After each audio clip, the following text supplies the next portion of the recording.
यह कथा है उस समय की जब देवताओं और असुरों के बीच भयंकर युद्ध हुआ करते थे। कभी कभी देवताओं का लड़ना उचित था तो कभी कभी असुरों का, किंतु हर युद्ध में असुरों को बहुत ही ज्यादा क्षति पहुंचती थी। असुर गुरु शुक्राचार्य के लिए यह परिस्थिति बहुत ही चिंताजनक थी। उन्होंने महादेव की तपस्या करने की ठानी ताकि वे असुरों के लिए और अधिक शक्तियां प्राप्त कर सकें। जब शुक्राचार्य जी ने यह प्रस्ताव असुरों के सामने रखा तो वह बहुत ही चिंता में आ गए। उन्होंने पूछा कि हमारी रक्षा कौन करेगा जब तक आप तपस्या में लीन रहेंगे। शुक्राचार्य ने इसका समाधान यह दिया कि आप देवताओं के साथ संधि बनाकर रहिए और अपने अस्त्र और शस्त्र त्याग दीजिए। किंतु असुर इस चिंता में थे कि यदि उन्होंने अस्त्र और शस्त्र त्याग दिए तो देवता उन पर आक्रमण करने जरूर आएंगे। इस परिस्थिति को देखते हुए शुक्राचार्य ने उन्हें सुझाव दिया कि वह उनके पिता महर्षि भृगु के पास चले जाएं। महर्षि भृगु उन्हें सुरक्षा प्रदान करेंगे।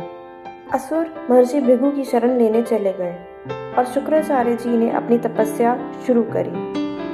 तपस्या के बाद जब महादेव शुक्राचार्य के समक्ष प्रकट हुए तो उन्होंने उनसे एक वरदान मांगा, एक ऐसा मंत्र जिससे मृतकों को जीवित किया जा सके। महादेव ने कहा कि ऐसे मंत्र को प्राप्त करने के लिए तुम्हें हजारों सालों तक तपस्या करनी पड़ेगी। शुक्राचार्य ने अपनी तपस्या शुरू करी और दूसरी ओर असुर महर्षि भृगु के संरक्षण में सुरक्षित थे। देवताओं ने सोचा कि यही सही समय है असुरों पर हमला करने का और वह युद्ध करने पहुंच गए। चारों ओर असुर मरने लगे और रक्त बहने लगा।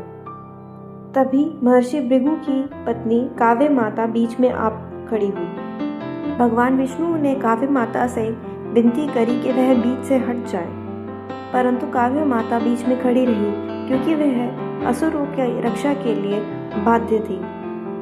काव्य माता असुरों की रक्षा के लिए दृढ़ता से खड़ी रही।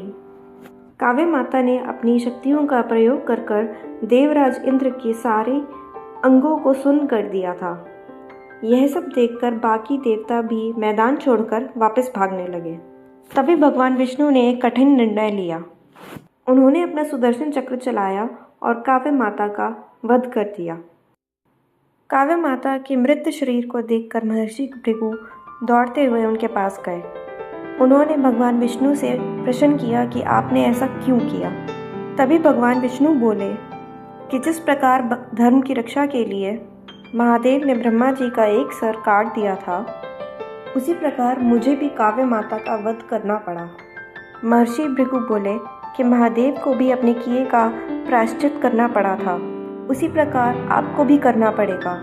इसी के साथ महर्षि भृगु ने भगवान विष्णु को श्राप दिया कि तुम्हें भी बार बार भूलोक में जन्म लेना पड़ेगा और हर जन्म में तुम्हें दुख और वियोग सहना पड़ेगा।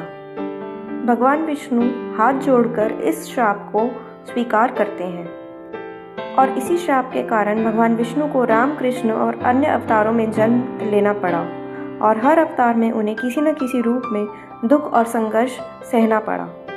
वहीं दूसरी ओर शुक्राचार्य मृत संजीवनी की आशा में हजारों वर्षों तक तपस्या में लीन रहा। इससे पता चलता है कि धर्म की रक्षा के लिए लिया गया निर्णय भी कभी कभी भारी कीमत मांगता है और भगवान भी अपने कर्मों के फलों से अछूते नहीं रहते। वीडियो पसंद आए तो लाइक और शेयर ज़रूर कीजिएगा और चैनल को सब्सक्राइब करना ना भूलिए।